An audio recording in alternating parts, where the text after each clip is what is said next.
যুদ্ধবিরতি কার্যকর থাকলেও ইসরায়েলি অবরোধ আর টানা হামলায় ফিলিস্তিনিরা পড়েছেন চরম দুর্ভোগে। গত ২৪ ঘন্টায় ধসে পড়া ভবনের নিচ থেকে ৩ জনের মরদেহ উদ্ধার করা হয়েছে। হাসপাতালে চিকিৎসাধীন অবস্থায় আরও একজনের মৃত্যু হয়। গাজার স্বাস্থ্য মন্ত্রণালয়ের তথ্য অনুযায়ী যুদ্ধবিরতির পর থেকে ধ্বংসস্তূপের নিচ থেকে উদ্ধার করা হয়েছে আরও ৫০০ মরদেহ। উত্তর গাজার সুজাইয়া এলাকায় ড্রোন হামলা নিহত হয়েছেন একজন। ইসরায়েলি সেনাবাহিনীর দাবি তিনি যুদ্ধবিরতির সীমারেখা অতিক্রম করেছিলেন। গাজার স্বাস্থ্য মন্ত্রণালয় জানিয়েছে যুদ্ধবিরতির পর থেকে নতুন করে অন্তত ২৩৬ জন ফিলিস্তিনি নিহত হয়েছেন, আহত আরও ৬০০ জনের বেশি। এদিকে রেড ক্রসের মাধ্যমে ৩ জন ইসরায়েলি জিম্মির মরদেহ ফেরত দেওয়া হয়েছে। চুক্তি অনুযায়ী প্রতিটি ইসরায়েলি জিম্মির বিনিময়ে ইসরায়েলকে ফিরিয়ে দিতে হবে ১৫ জন ফিলিস্তিনি বন্দীর মরদেহ। এদিকে ফিলিস্তিনিদের মাধ্যমে গাজা উপত্যকার নিরাপত্তা নিশ্চিত এবং প্রশাসন গড়ে তোলার জন্য বৈঠকের আয়োজন করতে যাচ্ছে তুরস্ক। শিগগিরই এই বিষয়ে ব্যবস্থা নেওয়ার জন্য তুরস্কের পররাষ্ট্রমন্ত্রী হাকান ফিদান একটি বৈঠকের আয়োজন করবেন। মধ্যপ্রাচ্য ও এশিয়ার কয়েকটি দেশের প্রতিনিধিদের অংশগ্রহণে সোমবার তুরস্কের ইস্তাম্বুলে এই বৈঠক অনুষ্ঠিত হতে পারে বলে প্রত্যাশা করা হচ্ছে। রবিবার তুরস্কের পররাষ্ট্র মন্ত্রণালয় জানিয়েছে গাজার যুদ্ধবিরতি প্রক্রিয়ার অগ্রগতি ও মানবিক পরিস্থিতি নিয়ে আয়োজিত ওই বৈঠকে কাতার, সৌদি আরব, সংযুক্ত আরব আমিরাত, জর্ডান, পাকিস্তান এবং ইন্দোনেশিয়ার পররাষ্ট্রমন্ত্রীরা অংশ নেবেন। মন্ত্রণালয়ের ওই সূত্র বলছে, বৈঠকে গাজায় যুদ্ধবিরতি দীর্ঘস্থায়ী শান্তিতে যাতে রূপ নিতে পারে সেজন্য মুসলিম দেশগুলো সমন্বিত পদক্ষেপের গুরুত্ব তুলে ধরবেন তুরস্কের পররাষ্ট্রমন্ত্রী। ইসরায়েল ও যুক্তরাষ্ট্রের হামলায় ক্ষতিগ্রস্ত সব পারমাণবিক স্থাপনা আগের চেয়ে আরও শক্তিশালীভাবে পুনর্নির্মাণের ঘোষণা দিয়েছে ইরান। রবিবার ইরানের প্রেসিডেন্ট মাসুদ পেজেশকিয়ান দেশটির পারমাণবিক সংস্থা পরিদর্শনে গিয়ে এই ঘোষণা দিয়েছেন। তেহরান পারমাণবিক অস্ত্র তৈরির চেষ্টা করছে না বলেও জানিয়েছেন ইরানের প্রেসিডেন্ট মাসুদ পেজেশকিয়ান। এদিকে মার্কিন প্রেসিডেন্ট ডোনাল্ড ট্রাম্প সতর্ক করে বলেছেন, তেহরান গত জুন মাসে যুক্তরাষ্ট্রের হামলায় ক্ষতিগ্রস্ত পারমাণবিক স্থাপনাগুলো পুনরায় চালু করার চেষ্টা করলে তিনি সেসব স্থাপনায় নতুন করে হামলার নির্দেশ দেবেন। তবে ইরানের প্রেসিডেন্ট মাসুদ পেজেশকিয়ান বলছেন, ভবন কিংবা কারখানা ধ্বংস করাটা ইরানের জন্য সমস্যা সৃষ্টি করবে না। তেহরান সেগুলো আবার আরও শক্তিশালীভাবে গড়ে তুলবে বলে মন্তব্য করেন তিনি। এদিকে যুক্তরাষ্ট্র এবং তার মিত্রদের চাপের মুখে পরমাণু সমৃদ্ধকরণ কর্মসূচি বন্ধ করবে না ইরান। সেই সাথে নিজেদের ক্ষেপণাস্ত্র তৈরির পরিকল্পনা নিয়েও যুক্তরাষ্ট্র কিংবা তার কোনো মিত্রদের সাথে আলোচনা করার ইচ্ছে কিংবা পরিকল্পনা তেহরানের নেই বলে জানিয়েছেন ইরানের পররাষ্ট্রমন্ত্রী সৈয়দ আব্বাস আরাকচি। শনিবার সংবাদ মাধ্যম আল জাজিরাকে দেয়া এক সাক্ষাৎকারে তিনি একথা জানান। সাক্ষাৎকারে পররাষ্ট্রমন্ত্রী বলেন, ইরানের পরমাণু সমৃদ্ধকরণ কর্মসূচি বন্ধ হবে না। যুদ্ধ করে তারা যা অর্জন করতে পারেনি, রাজনীতির মধ্যে দিয়েও তারা তা পারবে না। দক্ষিণ লেবাননে ইসরায়েলি বিমান হামলায় কমপক্ষে ৪ জন নিহত হয়েছে। শনিবার এক বিবৃতি লেবাননের স্বাস্থ্য মন্ত্রণালয় একথা জানায়। লেবাননের রাষ্ট্র পরিচালিত সংবাদ সংস্থা জানিয়েছে, গাইডেড ক্ষেপণাস্ত্র ব্যবহার করে শনিবার স্থানীয় সময় দুপুর 2:15টায় একটি গাড়ি লক্ষ্য করে হামলা চালানো হয়। ২০২৩ সালের ৭ অক্টোবর হামাসের নেতৃত্বে দক্ষিণ ইসরায়েলে হামলার পর গাজায় ফিলিস্তিনিদের সাথে সংহতি জানিয়ে হিজবুল্লাহ ইসরায়েলের ওপর হামলা শুরু করলে এই সংঘাত শুরু হয়। ১ বছরেরও বেশি সময় ধরে যুদ্ধবিরতি পালনের পর ২০২৪ সালের নভেম্বরে উভয় পক্ষ যুদ্ধবিরতিতে সম্মত হয়।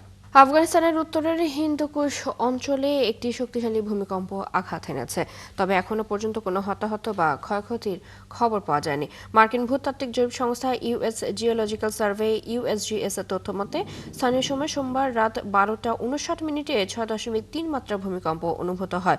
আফগানিস্তানের হিন্দুকুশ অঞ্চলের মাজারি শরীফ শহরের কাছে ভূমিকম্পটি আঘাত হানে।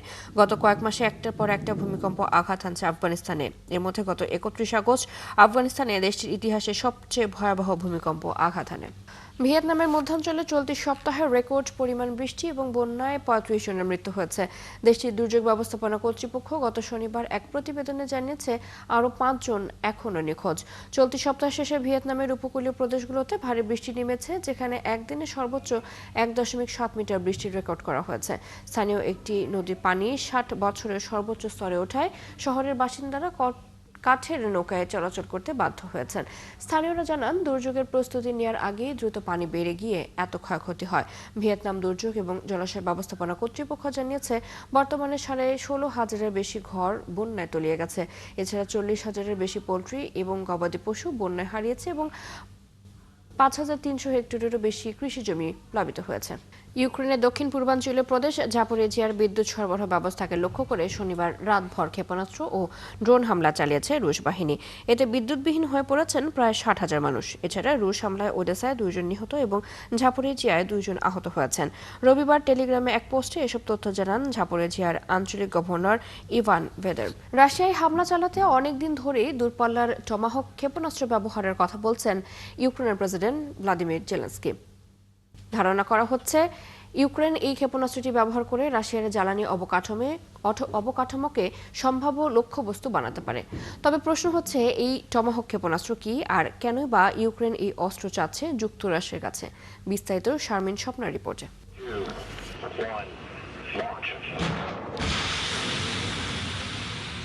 টমাহক ক্ষেপণাস্ত্র যুক্তরাষ্ট্রের তৈরি দীর্ঘপাল্লার ক্রুজ মিসাইল, যা যুদ্ধজাহাজ বা সাবমেরিন থেকে ছোড়া হয়। এই ক্ষেপণাস্ত্রটি প্রথম ব্যবহার করা হয় 1991 সালের উপসাগরীয় যুদ্ধে। এরপর সিরিয়া সহ একাধিক অভিযানে এটি ব্যবহৃত হয়েছে। নৌবাহিনীর ব্যবহৃত এই ক্ষেপণাস্ত্র ভূপৃষ্ঠে নির্দিষ্ট লক্ষ্যবস্তুতে অত্যন্ত নিখুঁতভাবে আঘাত হানতে পারে। নিচু উচ্চতায় ওড়ে বলে এটি রাডারে ধরা পড়ে না। এতে আছে উন্নত জিপিএস ও নেভিগেশন ব্যবস্থা। এই ক্ষেপণাস্ত্রটি 1,500 থেকে 2,500 কিলোমিটার পর্যন্ত দূরত্বে আঘাত হানতে পারে। সম্প্রতি ইরানের হামলায় এই ক্ষেপণাস্ত্র ব্যবহার করে যুক্তরাষ্ট্র। মার্কিন প্রেসিডেন্ট ডোনাল্ড ট্রাম্প এই ক্ষেপণাস্ত্রের প্রশংসা করে একে চমৎকার অস্ত্র বলে মন্তব্য করেন। প্রতিটি টমাহকের দৈর্ঘ্য প্রায় 18 ফুট, ওজন 3,000 পাউন্ডের বেশি এবং দাম প্রায় $20 লাখ। এতে 1,000 পাউন্ড ওজনের বিস্ফোরক বসানো থাকে। এর আগে ইউক্রেনের প্রেসিডেন্ট জেলেনস্কি বলেছিলেন, ইউক্রেন বছরের শেষ নাগাদ দূরপাল্লার হামলা ক্ষমতা জোরদার করার লক্ষ্য নিয়ে এগিয়ে যাচ্ছে। আর তাই ধারণা করা হচ্ছে ইউক্রেন এই ক্ষেপণাস্ত্রটি ব্যবহার করে রাশিয়ার জ্বালানি অবকাঠামোকে সম্ভাব্য লক্ষ্যবস্তু বানাতে পারে। শারমিন স্বপ্না, 71। প্রেসিডেন্ট ডোনাল্ড ট্রাম্পের শাসনকালে অন্য দেশের সরকার পরিবর্তন বা জাতি গঠনের মার্কিন নীতির সমাপ্তি ঘটেছে বলে জানিয়েছেন দেশটির জাতীয় গোয়েন্দা পরিচালক তুলসি গ্যাবার্ড। বাহরাইনে অনুষ্ঠিত বার্ষিক নিরাপত্তা সম্মেলনে মালামা ডায়ালগে তিনি একথা বলেন। তুলসি গ্যাবার্ড বলেন, যুক্তরাষ্ট্রের পূর্বের লক্ষ্য যেখানে ছিল মধ্যপ্রাচ্যে মানবাধিকার ও গণতন্ত্র সম্প্রসারণ, প্রেসিডেন্ট হিসেবে ট্রাম্পের দ্বিতীয় মেয়াদে তার জায়গায় অর্থনীতি সমৃদ্ধি ও আঞ্চলিক স্থিতিশীলতা গুরুত্ব পড়ছে, যার মধ্যে রয়েছে গাজা উপত্যকায় ইসরায়েল হামাসের মধ্যে যুদ্ধবিরতি নিশ্চিত করার পাশাপাশি ইরানের পারমাণবিক স্থাপনাগুলোতে আক্রমণ করার জন্য মার্কিন বোমারু বিমান পাঠানোর পর ইরানের বিরুদ্ধে ইসরায়েলের 12 দিনের যুদ্ধের অবসান ঘটাতে বাধ্য করা। যুক্তরাষ্ট্রের প্রেসিডেন্ট ডোনাল্ড ট্রাম্পের আইন বহির্ভূত শাসন ও বেপরোয়া মনোভাবের বিরুদ্ধে সোচ্চার হতে বিরোধী দল ডেমোক্রেটিক পার্টিকে আহ্বান জানিয়েছেন সাবেক মার্কিন প্রেসিডেন্ট বারাক ওবামা। যুক্তরাষ্ট্রের 2 অঙ্গরাজ্য ভার্জিনিয়া ও নিউ জার্সির গভর্নর নির্বাচন উপলক্ষে রবিবার দলের প্রার্থীদের পক্ষে প্রচারণা শুরু করেছেন ওবামা। এদিন ভার্জিনিয়ার নরফোক শহরের ওল্ড ডমিনিয়ন বিশ্ববিদ্যালয় ক্যাম্পাসে বক্তব্য দেন তিনি।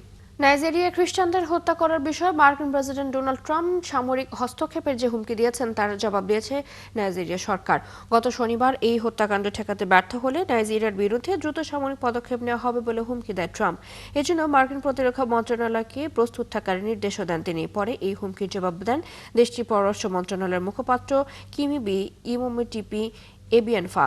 রবিবার তিনি জানান, নাইজেরিয়ার নিরাপত্তা পরিস্থিতি ভালো যাচ্ছে না। প্রাচীন বিশ্বের 7ম আশ্চর্যের একটি মিশরের দ্য গ্রেট পিরামিড অফ খুফুর কাছেই আনুষ্ঠানিক উদ্বোধন হয়েছে দ্য গ্র্যান্ড ইজিপশিয়ান মিউজিয়ামের। এটিকে বিশ্বের সবচেয়ে বড় প্রত্নতাত্ত্বিক জাদুঘর বলা হচ্ছে, যেখানে 1 লাখেরও বেশি প্রত্ন সামগ্রী রাখা হয়েছে। প্রাক রাজবংশীয় সময় থেকে গ্রিক এবং রোমান যুগ পর্যন্ত প্রায় 7,000 বছরের ইতিহাস সেখানে ঠাঁই পেয়েছে। বিস্তারিত শারমিন স্বপ্নার রিপোর্টে। দ্য গ্র্যান্ড ইজিপশিয়ান মিউজিয়াম নতুন তৈরি হওয়া এই জাদুঘর প্রায় 5 লাখ বর্গমিটারের, যা 70টি ফুটবল মাঠের সমান। দেয়ালে খোদাই করা হয়েছে প্রাচীন মিশরীয় লিপি, অ্যালাবাস্টার পাথরের ত্রিভুজাকার নকশা আর প্রবেশদ্বার করা হয়েছে পিরামিড আকৃতির। বিশাল সিঁড়ির কাছে প্রাচীন রাজা রানীদের মূর্তি এবং ওপরের তলায় বিশাল জানালা থেকে দেখা যাবে গিজা পিরামিড। এই জাদুঘরে আছে 3,200 বছরের পুরনো ও 11 মিটার লম্বা মূর্তিটি সবচেয়ে বিখ্যাত ফারাও রামেসিস দ্য গ্রেটের। আর এই মিউজিয়ামের যে বিষয়টি নিয়ে সবচেয়ে বেশি আলোচনা হচ্ছে তা হলো প্রাচীন মিশরের ফারাও রাজত্বের কনিষ্ঠ সম্রাট তুতেনখামুনের অক্ষত সমাধি থেকে পাওয়া পুরো সংগ্রহের একসঙ্গে প্রদর্শন। এছাড়া এই মিউজিয়ামে রয়েছে রোসেট্টা স্টোনও। দ্য রোসেট্টা স্টোন 1999 সালে পাওয়া গিয়েছিল। এটি হাইরোগ্লিফিক্স পাঠোদ্ধারের গুরুত্বপূর্ণ চাবিকাঠি।